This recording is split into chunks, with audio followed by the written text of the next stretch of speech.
Everybody's attention. Wow, that was pretty good. Now I gotta remember what I was gonna say. I would like to welcome everyone to the Natural Disaster Preparation and Response Conference. And I'm doing an introduction in a certain order because it's important that this year's Florida Urban Forestry Council's 2018 Urban Forestry Institute is a partnership with a research education program that was being put together by University of Florida IFIS and Area of Horticultural Research and Education Academy that Andrew Kozer, Rob Northworth came to the council and offered to partner with the council this year to increase the international and or the national presence. Am I echoing or is it just me? Yeah, you're good. Is it just me? Okay, so it's just in front of me. No problem. So to allow for us to have a much more research-based Urban Forestry Institute this year. So it was a tremendous opportunity, along with the fact that the obviously Natural Disaster Preparation and Response Conference that was being put together with Area ended up being very timely.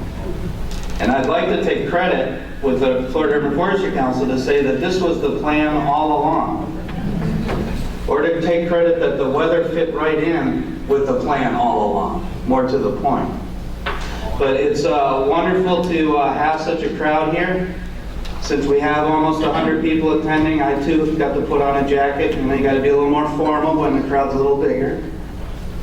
So I'm here to welcome you. I'm here to also thank the sponsors. I won't read through them all because we do have more sponsors than I can do in just a few minutes, but please do visit the exhibits out in the hall. Thank our sponsors for participating.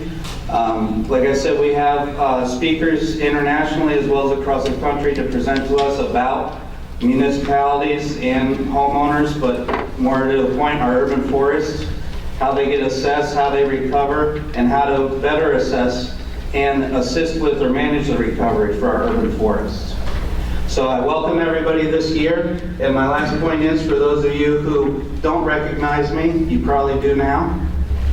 It's not hard to see who I am, but my name is John Harris, and I'm this year's Florida Urban Forestry Council's president. So my volunteer hours have finally got up enough with the council that I too got to become the president this year.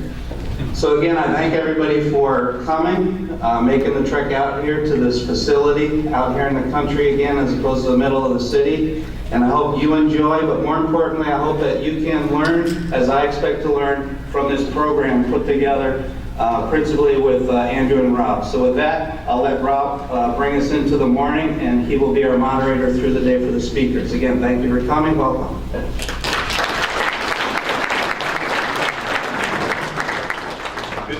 Good morning, everybody. It's good to have you here. There's a little bit of an echo, isn't there? Yeah. Yeah, there is. Well, we'll deal with that in a bit. Kind of makes it feel like we're in Coliseums. There's thousands of people out there. Everybody cares about the urban forest. Actually, they do. They just don't know it for the most part. There's millions of them. But anyway, welcome to the University of Florida. This is the Gulf Coast Research and Education Center. We're what's called a land-grant university, and just not getting too much into that, but just to explain to you that means that one of our principal goals is the transfer of the knowledge and the technologies that science investigation creates at the university to people, institutions, governments, to improve the well-being and the quality of people's lives as well. And along with Andrew Kozer and our partners, Sean Landry, Michael Andrew, at the university, we endeavor to do just that relative to urban forest conservation.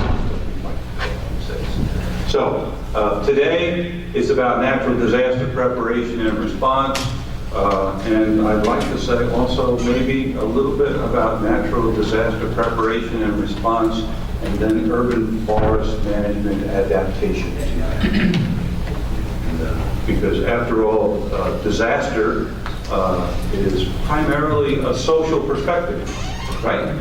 These disturbance regimes, right, are very unman-made, are natural, occur with a certain frequency, with a certain intensity, and we do not control them. What we do control is the potential impact that they can have on our economic, social, and cultural systems and the infrastructures that we create. But enough of me telling you what the conference is about. Couple things, CEUs. If you were here yesterday and you took some of the pre-conference workshops, at lunchtime, you'll catch up with Sandy. Sandy is a wonderful woman who you met at the door here, who gave you your name tag and your packet. And Sandy works for the Florida and Forest Council. You can sign up for your CEUs for the workshop yesterday. And each session, morning and afternoon, will be the same thing. You can stop and sign up, get your name on that list to get the CEUs, for all the different CEUs that are there. Okay? You want to talk to Sandy. An important aspect of the conference always is, where are the restrooms? Right? Good? Enough said. Right? If you go out this door, it's practically right across the hall, in the middle of the building. You'll see a sign, right? Man, woman, restroom. So right out here, right across the hall, it's very, very close. We have snacks and drinks laid out. Please help yourself freely to eat them. We just ask that you respect the presenters and kind of keep it quiet as you move around and walk around the back, if you would. They're not interfering with anybody. The last thing is, if you've got one of these things, please turn it off, or turn the volume down, or put it on stun, or whatever it is that makes no noise if you really got to look at it. But it really would be most polite if we all kept them at least unplugged. Good? It is pretty great to see you. There's not enough of us in this world, so it's good to see a bunch of us in one place. So I want to introduce our first presenter. By the way, this is a fabulous program. These people are brilliant.